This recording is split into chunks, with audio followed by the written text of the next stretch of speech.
नमस्कार दोस्तों, welcome to success power classes. दोस्तों, आज है 27 अप्रैल। तो आइए पढ़ते हैं आज के करंट अफेयर्स के क्वेश्चन। दोस्तों, आपका पहला क्वेश्चन है, संयुक्त राष्ट्र द्वारा अंतर्राष्ट्रीय चेरनोबिल डिजास्टर स्मरण दिवस कब मनाया जाता है? ऑप्शन है 25 अप्रैल, 26 अप्रैल, 27 अप्रैल, 28 अप्रैल। दोस्तों, यदि आपको इसका आंसर पता है तो आप अपना आंसर कमेंट बॉक्स में दे सकते हैं। उसका आंसर होगा 26 अप्रैल। इसका एक्सप्लेनेशन भी पढ़ लेते हैं। संयुक्त राष्ट्र ने 26 अप्रैल को अंतर्राष्ट्रीय चेरनोबिल आपदा स्मरण दिवस घोषित किया है। इस दिन को 1986 की परमाणु आपदा की 30वीं वर्षगांठ के अवसर पर पहली बार 2016 में मनाया गया था। यह 1986 के चेरनोबिल आपदा के परिणामों को और परमाणु ऊर्जा के जोखिमों के बारे में जागरूकता बढ़ाने के लिए हर वर्ष मनाया जाता है। नेक्स्ट क्वेश्चन देखते हैं। ग्रीम वाटसन का अप्रैल 2020 में निधन हो गया। वे निम्नलिखित में से किस खेल से संबंधित थे? ऑप्शन है क्रिकेट, पोलो, गोल्फ, शतरंज। दोस्तों, यदि आपको इसका आंसर पता है तो आप अपना आंसर कमेंट बॉक्स में दे सकते हैं। इसका आंसर होगा क्रिकेट। ऑप्शन नंबर 1 सही होगा। आइए इसके बारे में पढ़ते हैं। पूर्व ऑस्ट्रेलियाई ऑलराउंडर ग्रीम वाटसन का अप्रैल 2020 में निधन हो गया। वाटसन ने ऑस्ट्रेलिया के लिए 5 टेस्ट और 2 वनडे मैच खेले। वे मुख्य रूप से मध्य क्रम के बल्लेबाज और मध्यम गति के गेंदबाज थे, जिन्होंने 1967 से 1972 के बीच टीम का प्रतिनिधित्व किया था। वे देश के प्रमुख घरेलू टूर्नामेंट शेफील्ड शील्ड में 3 पक्षों के लिए खेलने वाले पहले ऑस्ट्रेलियाई क्रिकेटर थे। नेक्स्ट क्वेश्चन देखते हैं। विश्व बौद्धिक संपदा दिवस 2020 की विषय वस्तु क्या है? रीच फॉर गोल्ड, आईपी और sport, powering change, women in innovation and creativity, innovation, improving lives, innovate for green future. दोस्तों, यदि आपको इसका आंसर पता है तो आप आंसर कमेंट बॉक्स में दे सकते हैं। इसका आंसर होगा innovate for green future. Option number 4 सही होगा। देखते हैं इसके बारे में। 26 अप्रैल को विश्व बौद्धिक संपदा दिवस के रूप में मनाया जाता है। यह दिन बौद्धिक संपदा, आईपी अधिकार की रचनात्मकता और नवाचार को बढ़ावा देने में भूमिका को समझाने के लिए मनाया जाता है। रिपोर्टों के अनुसार विश्व बौद्धिक संपदा दिवस 2020 एक हरित विश्व बनाने के प्रयासों के केंद्र में रूप में रचनात्मकता को स्थान देता है। वर्ष 2020 के लिए विषय वस्तु innovate for a green future है। नेक्स्ट क्वेश्चन देखते हैं। विश्व बैंक की रिपोर्ट में दिए गए आंकड़ों के अनुसार भारत को धन प्रेषण की संभावना 2020 में कोरोना वायरस महामारी के परिणाम स्वरूप आई वैश्विक मंदी के कारण कितने प्रतिशत कम हो सकती है? इसका होगा ऑप्शन 12, 15, 19, 23। सही आंसर होगा इसका 23%। देख लेते हैं।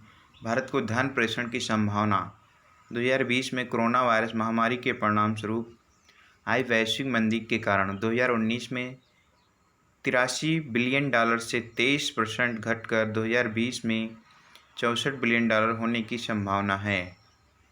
यह डेटा प्रवास प्रेषण पर कोविड-19 के प्रभाव पर विश्व बैंक की एक रिपोर्ट में दिया गया है। नेक्स्ट क्वेश्चन देखते हैं। अंतर्राष्ट्रीय बालिका ICT दिवस सूचना और संचार प्रौद्योगिकी 2020 की विषय वस्तु क्या है? ऑप्शन है expand horizons, change aptitude, empower and encourage girls in ICT, powering women in innovation and creativity, empowering girls in the digital era। उसका आंसर हो जाएगा एक्सपैंड हॉरिजन्स, चेंज एप्टीट्यूड। उसके बारे में पढ़ते हैं। 23 अप्रैल 2020 को चौथी अंतर्राष्ट्रीय बालिका ICT दिवस सूचना और संचार प्रौद्योगिकी मनाया गया। यह दिन एक वैश्विक पहल है जो लड़कियों को न केवल पढ़ाई और कैरियर बनाने के लिए प्रेरित करने, उन्हें सशक्त बनाने और प्रोत्साहित करने के लिए, बल्कि ICT में शीर्ष पदों पर प्राप्त करने के लिए प्रेरित करता है। वर्ष 2020 की विषय वस्तु है expand horizons, change aptitude. Next question देखते हैं। विश्व प्रयोगशाला पशु दिवस अथवा world day of animals in laboratories कब मनाया जाता है? ऑप्शन है 23 अप्रैल, 24 अप्रैल, 25 अप्रैल, 26 अप्रैल। दोस्तों इसका आंसर होगा 24 अप्रैल। नेक्स्ट क्वेश्चन इसके बारे में पढ़ते हैं। इस विश्व प्रयोगशाला पशु दिवस award world day of animals in laboratories हर साल 24 अप्रैल को मनाया जाता है। इसकी स्थापना 1979 में यूनाइटेड किंगडम में स्थित national anti vivisection society NAVS द्वारा की गई थी। 24 अप्रैल की तारीख को इसलिए चुना गया क्योंकि इस दिन British air chief marshal Hugh Downing का जन्मदिन है, जो एक एंटी विविसेक्शनिस्ट थे। नेक्स्ट क्वेश्चन देखते हैं। अप्रैल 2020 में किसे केंद्रीय सतर्कता आयुक्त के रूप में नियुक्त किया गया है? ऑप्शन है अभिनय कुमार, संजय कोठारी, आलोक रंजन, सुशील जैन। दोस्तों यदि आपको इसका आंसर पता है तो आप अपना आंसर कमेंट बॉक्स में दे सकते हैं। इसका आंसर होगा संजय कोठारी। इसके बारे में पढ़ते हैं। संजय कोठारी को केंद्रीय सतर्कता आयुक्त के रूप में नियुक्त किया गया। वह राष्ट्रपति के सचिव हैं।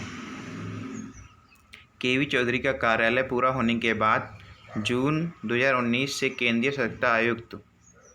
केंद्रीय सतर्कता आयोग CBC के प्रमुख पद का रिक्त पड़ा था। फरवरी 2020 में प्रधानमंत्री नरेंद्र मोदी की अध्यक्षता में उच्च स्तरीय चयन पैनल द्वारा कोठारी के नाम की सिफारिश की गई थी। नेक्स्ट क्वेश्चन देखते हैं। सरकार ने अप्रैल 2020 में राष्ट्रीय नौवहन बोर्ड के पुनर्गठन को मंजूरी दे दी है। निम्नलिखित में से कौन बोर्ड का प्रमुख होगा? ऑप्शन है सुनीता रेड्डी, मालिनी शंकर, ज्योति देशपांडे, रेणुसूद कर्नाड। इसका आंसर होगा मालिनी शंकर। सरकार ने राष्ट्रीय नौवहन बोर्ड के पुनर्गठन को मंजूरी दी है, जिसका नेतृत्व पूर्व मालवाहक महानिदेशक मालिनी शंकर कर रही हैं। राष्ट्रीय नौवहन बोर्ड NSB भारतीय नौवहन से संबंधित मामलों पर सर्वोच्च सलाहकार निकाय है। बोर्ड के सदस्यों में DG शिपिंग अमिताभ कुमार, संयुक्त सचिव शिपिंग सतिंदर पाल सिंह इत्यादि शामिल हैं। अप्रैल 2020 में केंद्र ने अपने 4.8 मिलियन कर्मचारियों और 6.5 मिलियन पेंशनरों के महंगाई भत्ते DA को 1 जुलाई 2021 तक कितने % फ्रीज कर दिया है? इसका आंसर होगा 17%। इसके बारे में पढ़ते हैं दोस्तों, आप लोग पढ़ लीजिए। नेक्स्ट क्वेश्चन देखते हैं।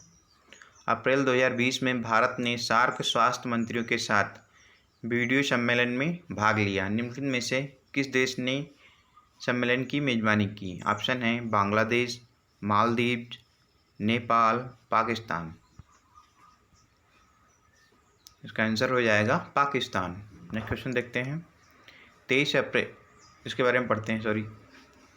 अप्रैल 2020 को भारत ने कोरोना वायरस महामारी से निपटने के लिए अधिक क्षेत्रीय सहयोग बढ़ावा देने के लिए पाकिस्तान द्वारा आयोजित सार्क स्वास्थ्य मंत्रियों के एक वीडियो सम्मेलन में भाग लिया।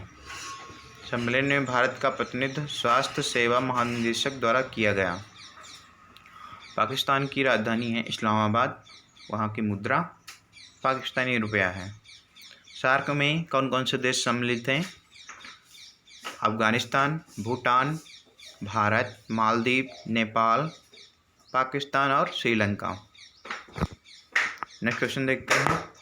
निम्नलिखित में से किसने एमएसएमई को वित्तीय सहायता प्रदान करने के लिए भारतीय रिजर्व बैंक आरबीआई से 15,000 करोड़ रुपए प्राप्त हुए हैं? ऑप्शन है सेबी, एक्सिस बैंक, नाबार्ड, सिडबी। इसका आंसर हो जाएगा सिडबी। सिडबी ने कोविड-19 प्रकोप से प्रभावित सूक्ष्म, लघु और मध्यम उद्यमों एमएसएमई के लिए तरलता सहायता योजना शुरू की है। लघु उद्योग विकास बैंक सिडबी ने एमएसएमई को वित्तीय सहायता प्रदान करने के लिए भारतीय रिजर्व बैंक से 15,000 करोड़ रुपए प्राप्त किए हैं। केंद्रीय बैंक ने एक विशेष तरलता सुविधा के माध्यम से पूंजी प्रदान की है। नेक्स्ट क्वेश्चन देखते हैं। अप्रैल 2020 में से किसने 60 स्टारलिंक उपग्रहों का एक नया बैच सफलतापूर्वक लॉन्च किया और समुद्र में एक सफल रॉकेट लैंडिंग पर मिशन को पूरा किया? ऑप्शन है नासा, जाक्सा, स्पेसएक्स, इसरो। दोस्तों, इसका आंसर आपको पता है तो आप कमेंट बॉक्स में अपना आंसर दे सकते हैं। इसका आंसर होगा स्पेसएक्स। इसके बारे में पढ़ते हैं। स्पेसएक्स ने 22 अप्रैल